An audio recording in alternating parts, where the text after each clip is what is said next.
3년 전 북한을 탈출했던 북한 이탈 주민이 다시 군사분계선을 넘어서 월북한 사건의 정황이 속속 밝혀지고 있습니다. 경찰의 안일한 대응과 군의 경계 실패에 책임을 묻는 목소리도 커지고 있습니다. 남북 관계에도 적지 않은 영향을 끼칠 것으로 보입니다. 전문가와 함께 자세한 이야기 나눠보겠습니다. 김진아 국방연구원 북한군사연구실장 스튜디오에 나와 있습니다. 어서 오십시오. 네, 안녕하세요. 안녕하세요. 먼저 앞서 보신 것처럼 북한 이탈 주민이 북한으로 다시 월북한 것으로 추정된다는 합동참모본부의 결과, 그리고 경찰의 백브리핑이 있었거든요. 준비된 그래픽을 먼저 보면서 그 경로 한번 살펴보도록 하겠습니다. 네.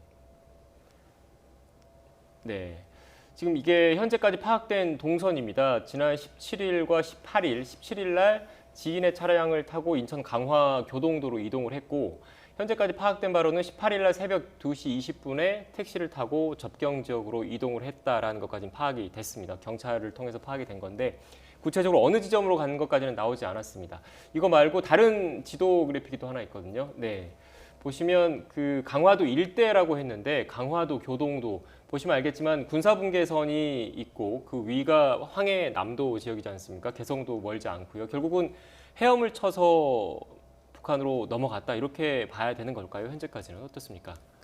네, 일단은 지금 보시다시피 그 접경 지역이 굉장히 좁습니다. 그렇기 때문에 이 지역을 이제 헤엄을 쳐서 들어갈 수 있는 그런 정도의 그런 지역이기 때문에 굉장히 자주 쓰이는 탈북 루트라고들 알려져 있고요. 네. 하지만 김모 씨 같은 경우는 2017년에 북에서 남으로 넘어왔을 경우에는 해병대에서 포착이 됐습니다. 열 영상 감시 그 시스템에 포착이 TOD 되었기 시스템 때문에 TOD 말씀하십니까? 시스템입니다. 그때 이제 포착이 되었기 때문에 그때 프로토콜에 따라서 인계를 했었는데, 모든 걸 저희가 막지 못하는 건 아닙니다. 분명히 감시하는 부분이 있는데, 이것이 어쩔 때는 뭐 기후의 영향을 받는다든지 아니면 부유분이 너무나 많을 때 이게 혼란을 주는 그런 경우도 있습니다. 기술적으로 그것들은 이제 포착이 제대로 되지 않았을 가능성이 있고요. 그것 때문에 해병대에서 지금 관련한 영상들을 다시 되돌려보면서 이제 점검을 하고 있는데, 만약에 영상에서도 포착이 안 되었다라는 그런 이유 때문에 우리가 몰랐을 가능성도 분명히 배제를 할 수는 없는데, 만약에 그 당시에 우리가 놓쳤다라고 하는 부분은 아마도 군에서 다시 한 번 더 명확하게 발표를 해주지 않을까 생각이 듭니다. 들어올 때는 이번에 그 다시 월북한 이탈 주민이, 그러니까 북한 이탈 주민이 다시 월북한 그 북한에서 남한으로 넘어올 때는 발견을 했는데, 결과적으로 다시 재월북할 때는 북한 당국의 공식 발표가 있기 전까지는 사실 모르고 있었던 거잖아요. 거기에 대한 지적, 비판은 피하기 어려워 보이는데요. 네, 그 부분은 조금 피하기는 어려울 수가 있습니다. 왜냐하면은 모든 정황들이 굉장히 요주의 인물이었다라는 부분들을 말해주고 있거든요. 6월 12일 날 관련한 사건이, 폭행 사건이 있었고, 그리고 21일 같은 경우에는 경찰 조사도 분명히 받았었고, 네. 관련한 DNA 검증이라든지 이런 것들이 분명히 속속들이 나왔던 그런 상황에서 이 부분에 이 사람은 굉장히 요주의 인물이었다라는 부분에 있어서 주의를 좀 기울였어야 되는 그런 부분들이 있는데, 사실 이 관련한 경찰에 관련 제보가 있었습니다. 하지만 그 제보는 월북이라는 단어를 쓰지를 않았어요. 빌려준 차를 되돌려주지 않는다라는 것. 사실은 이것이 절도 행위도 아니기 때문에 관련한 이제 여러 가지 뭐 사법 절차들이 들어갈 수 없는 그런 상황에서 결국은 19일 날 관련해서 이제 뭐 달러를 환전을 했다, 그리고 북으로 들어가려고 한다라는 부분을 그 상황에서 얘기를 했기 때문에, 사실 그날 다시 이 김모 씨와 접촉을 시도를 했을 때는 이미 좀 시간적으로 늦은 그런 감이 있었던 거죠. 실기를 좀 하지 않았나라는 부분에 대해서는 좀 안타까운 부분이 있습니다. 예, 실장님 궁금한 게 월북 후에 보통 어떤 과정을 좀 거치게 되나요?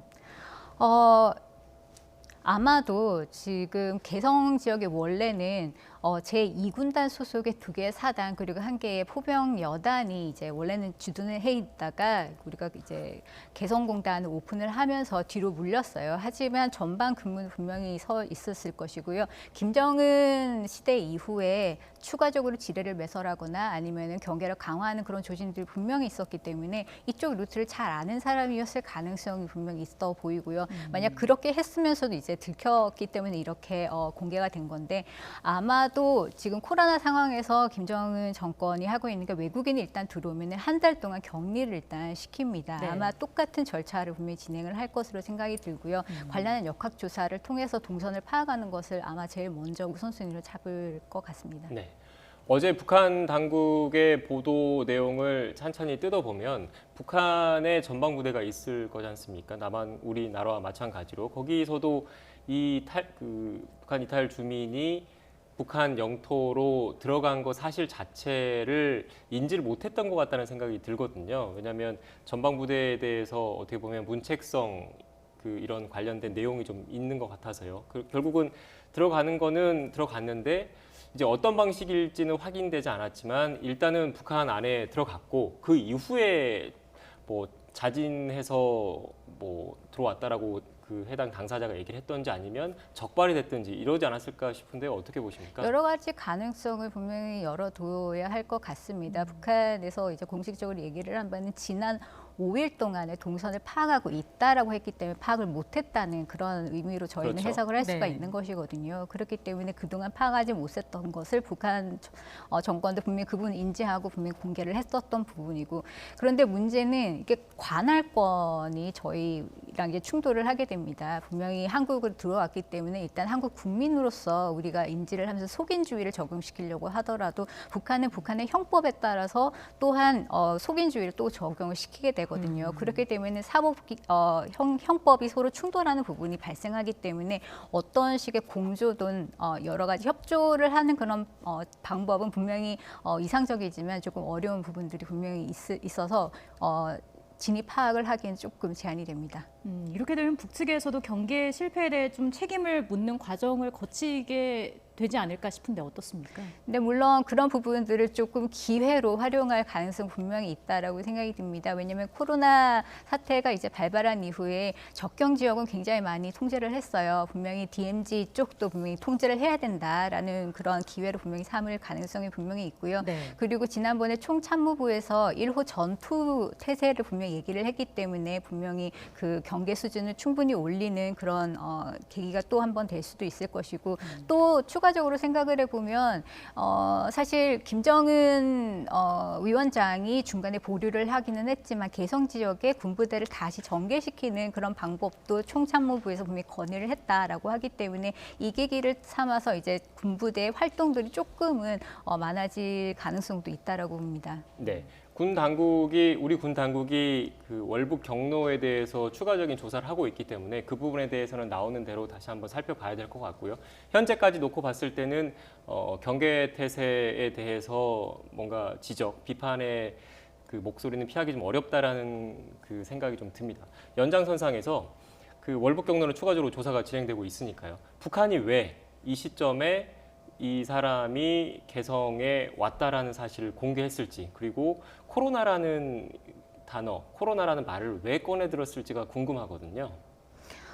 또 한 가지 추측을 관련해서 이제 해보자면은 사실 최근에 6월과 7월에 국제사회에서 북한에 코로나 진단 키트를 보내기 시작했습니다. 네. 뭐 2월에도 잠시 있긴 했었는데 그동안에 북한 내에서 확진자가 없었다라고 얘기를 했었던 것은 진단을 할 능력이 그만큼 없었기 때문이기도 하거든요. 근데 국제사회가 코로나 진단 키트를 이제 보낸 이상 이제 투명하게 결과를 이제 공개를 해야 되는데, 북한 내에 만약에 확진자가 발생하게 되면 이것을 은폐를 할 수가 없게 됩니다. 그러면은 외부에서 들어왔던 어떠한 요인이 분명히 발생을 했다라는 것과 연관을 시켜서 국내에 확진자가 있다라고 얘기를 하는 것이 어느 정도 북한 정권으로서는 책임을 좀 경감시키면서 코로나 책임을 남한으로 떠넘기는. 다른 쪽으로 이제 책임을 전가시킬 수 있는 그런 방법으로 만약 전략적으로 접근을 한다면 그런 차원에서 얘기를 했을 가능성도 배제할 수는 없을 것 같습니다.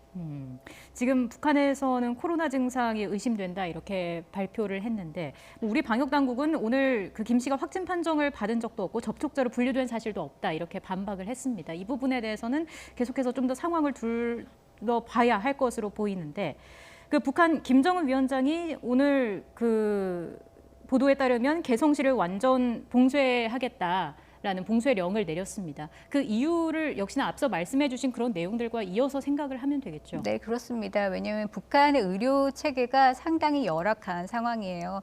제재 이유도 있지만 사실 우선순위가 경제 쪽에 포커스를 맞췄기 때문에 보건 의료 쪽에는 사실 많은 관심을 두지 못했기 때문에 치료할 수 있는 그런 시설들이 굉장히 열악합니다. 그렇기 때문에 이런 상황에서 북한이 결국은 예방 차원에서 이제 노력을 기울여야 되는데 예방이라고 한다면 결국은 의심 사태가 있으면은 그것을 격리하고 이제 통제를 해야 되는 그런 쪽에 이제 포커스를 둘 수밖에 없기 때문에 그런 한 구역 전체를 모두 격리시키는 그런 차원의 조치가 들어갈 수밖에 없는 그런 상황이라고 보시면 될 것 같습니다. 네. 최근 이인영 통일부 장관 후보자가 그 남북 협력과 관련해서 평양 의료원 지원을 언급을 했는데 좀 연장선상에서 남북 관계와 관련해서 이번 사안이 뭔가 그러니까 전환점을 맞을 수 있는 계기가 될 수 있을까요? 어떻습니까? 글쎄요, 계기가 될 수도 있고 한계가 있을 수도 있을 것 같습니다. 계기가 될 수 있는 것은 아까도 말씀드렸듯이 국제사회에서 이제 코로나 관련한 여러 가지 보건 지원 사업을 하고 있는데 미국으로부터의 그런 지원은 거부를 하고 있는 상황이에요. 하지만 북한이 한국의 민간 차원의 지원은 일단은 제안을 했을 때 받아들이는 그런 상황이고 최근에도 열 화상 카메라를 한국 NGO를 통해서 전달을 한 적이 있습니다. 그렇기 때문에 보건 의료 차원에서의 이제 교류 협력 이런 부분을 이제 우리가 새롭게 시도를 할 수는 있을 것 같습니다.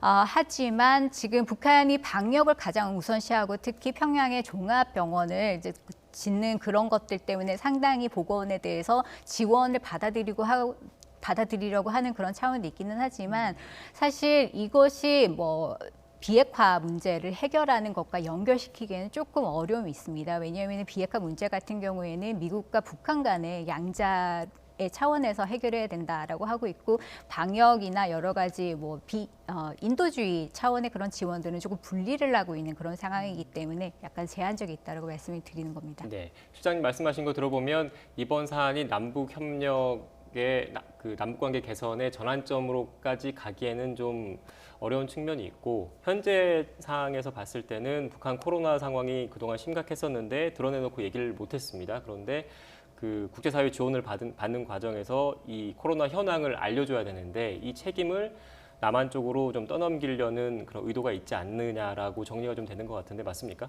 네, 그럴 가능성도 있다라는 차원에서 말씀드렸습니다. 예, 알겠습니다. 지금까지 김진아 국방연구원 북한 군사연구실장과 함께 이야기 나눠봤습니다. 오늘 말씀 고맙습니다. 고맙습니다.